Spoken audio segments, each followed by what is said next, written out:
Sadhguru Namaskaram. How to conduct oneself when, when you have a very exploitative spouse, आप उनको संभालने की बात कर रही हैं या खुद को? myself. नहीं, दरअसल आप जानना चाहती हैं कि उसे कैसे ठीक करना है। No, Sadhguru. तो ये बहुत महत्वपूर्ण है। मैं खास तौर पर आपसे कह रहा हूँ, कृपया बैठ जाइए। It's very important. ये बहुत जरूरी है कि हम जीवन के साथ ईमानदार हों। आप अपने पति को ठीक करना चाहती हैं, लेकिन चूंकि आप मेरे सामने बैठी हैं, आप कह रही हैं कि सद्गुरु मैं खुद को कैसे संभालूं ताकि इस शोषण को झेल सकूं, जो सच नहीं है। आप जानना चाहती हैं कि उस आदमी को कैसे ठीक करें, हाँ या नहीं? सभी महिलाएं बताइए।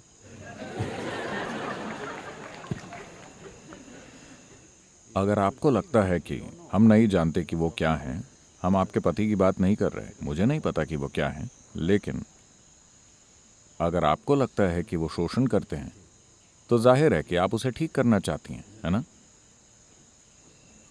If you perceive yourself, अगर आप खुद को परेशानी पैदा करने वाली पत्नी मानती, तब हो सकता है कि आपके मन में खुद को ठीक करने का ख्याल आए। जब आप किसी दूसरे को शोषक के रूप में देखती हैं तो इरादा उसे ठीक करने का होता है ना? लेकिन हम उस बारे में ईमानदार नहीं होना चाहते, क्योंकि हमारी संस्कृति आपको बताती है अपने पति को ठीक करना अच्छी चीज नहीं है। खुद को ठीक कीजिए। तो अगर आपको सर दर्द है, आप पैर की सर्जरी करा लीजिए,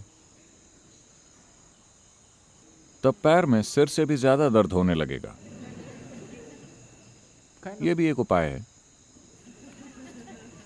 कम से कम आपका ध्यान बढ़ गया। तो यही समय है। अगर हमें जीवन की परवाह है तो समय आ गया है कि हम 100% ईमानदार बने, कम से कम खुद के साथ।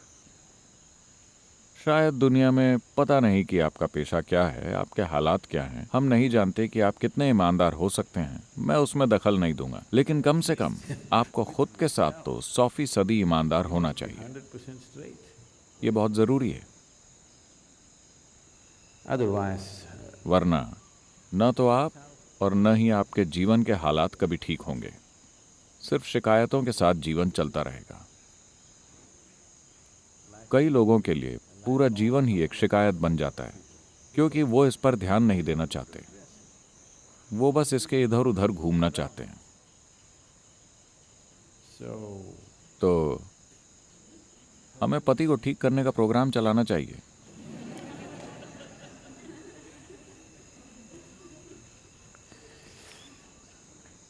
हमने बहुत से पतियों को ठीक किया है क्योंकि वो ध्यान करने लगे और अचानक उनका शोषण करने वाला स्वभाव चला गया, क्योंकि अब वो किसी दूसरी चीज में व्यस्त हैं। अभी मैं यहां निजी परिस्थिति में नहीं जाना चाहता, लेकिन आपको अपने अंदर और अपने परिवार के अंदर ध्यान का गुण लाना चाहिए। ये एक ऐसी चीज है जिसका निवेश हमें अभी जीवन में करना होगा। अगर आप अपने पति को ठीक नहीं कर पाती, at least, तो कम से कम आपकी इच्छा होनी चाहिए कि पतियों की अगली पीढ़ी शोषक ना हो। अगर आप ऐसा चाहती हैं तो आपको ये पक्का करना होगा कि आपका जो छोटा सा बेटा है, आप उसे थोड़ा ध्यान सिखाकर ठीक रखें। yes, हाँ? ध्यान उसे किसी खास चीज के प्रति ठीक करने के बारे में नहीं है। बस इतना है कि ध्यानशीलता का मतलब है कि आप इस तरह के बन जाते हैं कि आप समस्या की जड़ नहीं रह जाते। आप जहां भी हैं, आप एक समाधान हैं, एक समस्या नहीं। अगर आप एक समाधान बन गए तो हर कोई आपकी मौजूदगी चाहेगा, है ना? चाहे वो आपका ऑफिस हो, परिवार हो, सड़क हो या जहां भी हो, जो कोई भी समाधान जैसा लगता है उस इंसान को हर कोई चाहता है, आया नहीं? अगर आप एक समस्या हैं तो आप उनमें से हैं जो समस्याओं के बारे में शिकायत करता रहता है, तो कोई भी आपकी शक्ल नहीं देखना चाहता, आपको पता होना चाहिए। लेकिन अगर आप एक समाधान हैं तो हर कोई आपको हर जगह चाहता है, आपके पति भी। अगर आप उनके जीवन में एक समाधान है तो वो हमेशा आपकी मौजूदगी चाहेंगे। हाँ, तो ये बहुत ज़रूरी है, सिर्फ आपके लिए ही नहीं, हर किसी के लिए महत्वपूर्ण है कि हम ये समझें, हमें समझना होगा कि अगर हम जीवन के इस अंश को जीवन का खुशहाल अंश बना लेते हैं, यही बुनियादी चीज़ है। अगर आप ऐसा करेंगे फिर उसके बाद आप तय कीजिए कि आपको शादी करनी है, नहीं करनी है, बच्चे चाहिए, बच्चे नहीं चाहिए, ये सब चीज़ें आप बाद में तय कीजिए। जब ये दुखी है तो इसे आगे बढ़ाने का आपको कोई हक नहीं है कि नहीं? मेरी अपने पति के साथ नहीं बनती, मेरी अपनी पत्नी के साथ नहीं बनती, पहले ही ढेरों बच्चे पैदा हो रहे हैं, क्यों? अगर आपकी बनती नहीं तो ये कैसे हो रहा है? Because क्योंकि हमने अचेतन होकर जीना चुना है। मैं नहीं कह रहा कि ऐसे रहिए या वैसे, आप चाहे जो भी करें, आप उसका चुनाव सचेतन होकर करें, बस ये पूरी तरह से जानते हुए कि इसका क्या नतीजा होगा। हाँ, इतनी जिम्मेदारी तो हर किसी को लेनी ही चाहिए, है ना? अगर आप ये चीज़ जीवन में नहीं लाते तो आप पूरा जीवन शिकायत ही करते रहेंगे। मैं आपको ये नहीं बताऊंगा कि अपने विवाहित जीवन को कैसे संभालें, आप अपने जीवन में इतना तो लाइए। before marriage, शादी से पहले, नहीं सदगुरु, मैं नहीं चाहती थी, लेकिन मेरे माता पिता ने शादी करा दी। शादी के बाद मैं इस विवाहित जीवन में नहीं रहना चाहती, लेकिन मेरे बच्चे हैं। बच्चों के बड़े हो जाने के बाद लेकिन मुझे अपने नाती पोतों के आने का इंतजार करना होगा। देखिए, आपने खुद को इस तरह का बना लिया है that कि आप एक अचेतन प्रक्रिया का नतीजा हैं, आप एक सचेतन प्रक्रिया का नतीजा नहीं है। जब आप एक अचेतन प्रक्रिया का नतीजा हैं तो आपका जीवन एक दुखद संयोग ही होगा। हाँ, it's time.